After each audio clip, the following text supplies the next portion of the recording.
If you wish to connect apps on Claude AI by Anthropic, it's pretty simple. In this video, I'm going to show you how you can do exactly that. If this video helps, please like and subscribe to this channel. Alright, to connect apps or tools such as Gmail, your browser, or even Canva and any other tool, it's pretty simple. First, we go ahead and log into your Claude AI, then open the sidebar to expand it, and you should see we have Customize.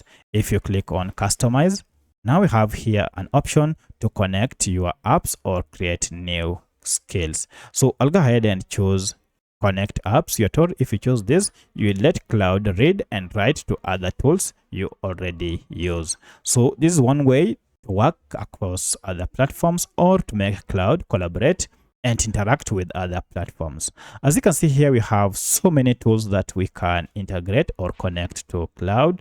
Go ahead and choose the one you wish. For instance, maybe you want to link your Gmail account. Go ahead and find Gmail here and then tap on plus here. And here you're told by clicking on continue, you will authorize Claude to access your Gmail messages, and Claude may use this data to respond to your prompts when appropriate. And for example, it will summarize your inbox.